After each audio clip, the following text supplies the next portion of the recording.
We're out on the main range, and I'll point out a couple of key aspects of our main range facility here. We're founded in hands-on science and engineering and have been located here since 1918.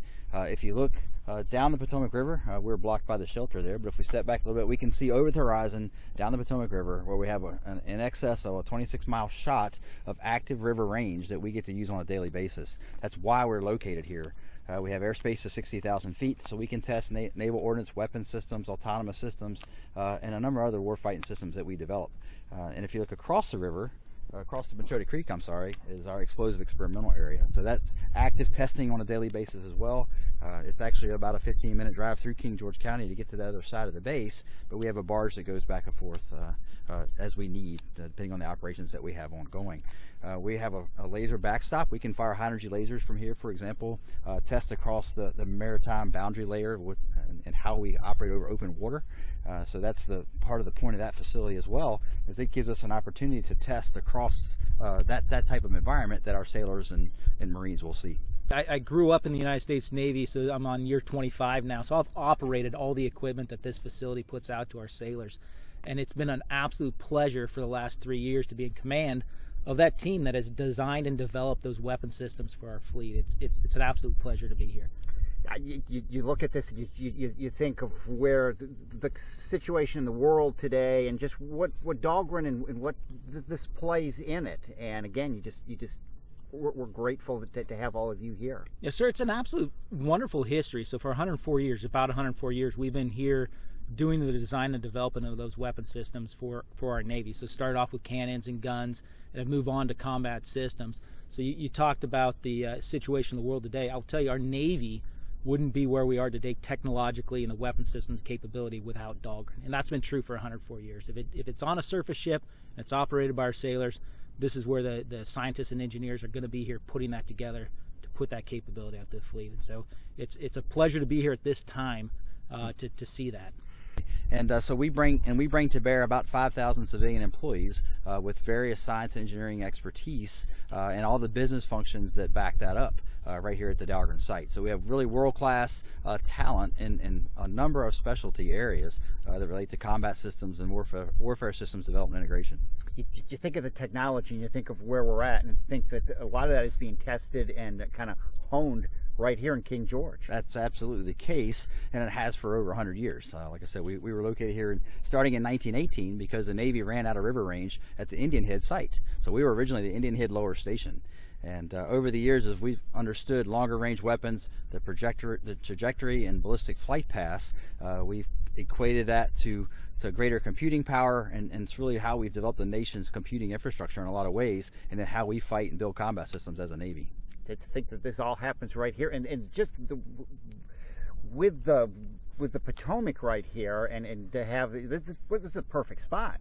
Yeah, absolutely. We really have the largest open river range in the nation, and this is really tough to create nowadays, right? So we leverage this infrastructure that's available for our use, and just frankly the national geography and topography that we're able to take advantage of here on the Potomac River banks. Our scientists and technicians are world class, but our business portion of it is world class as well. Our contractors and the support that we get from them, the facilities, keeping the power running, things clean, safe, the environmental portions of it.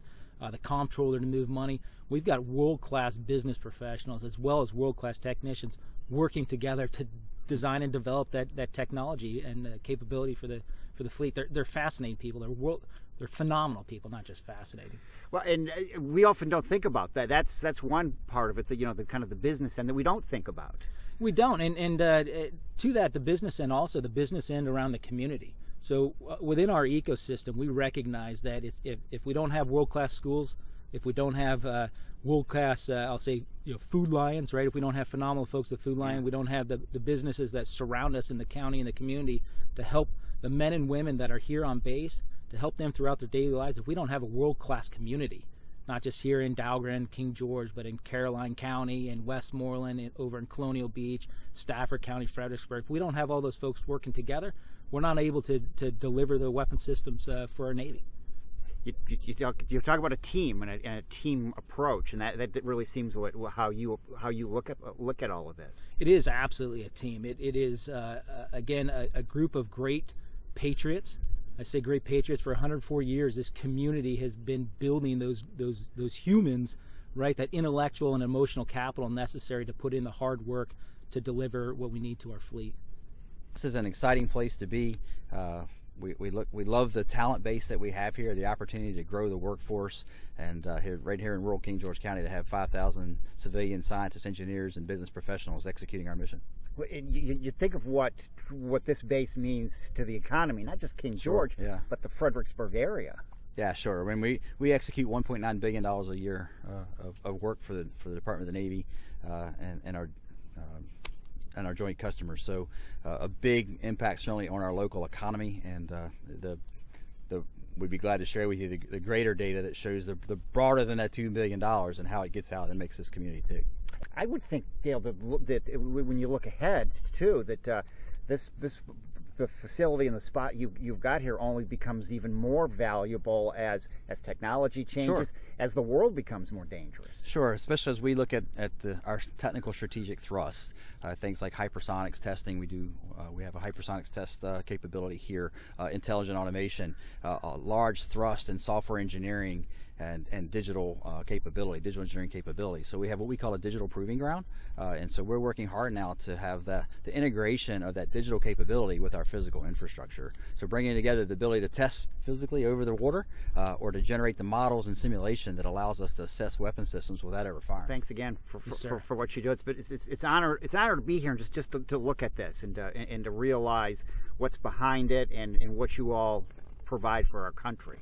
Again, it's been an honor to be here. I said earlier, for 25 years I've been in our Navy, using the equipment, fighting the ships that our Navy needs in order to ensure that freedom is available, and all of that equipment, all that weapon systems, all that development, all comes here, and it starts here in Dahlgren. It's been a pleasure to be here for the last 3 years. The world situation, as we all know, becomes more challenging as time goes on, and that's our job to make sure that our warfighters have the most up-to-date and available warfighting capability that we can produce.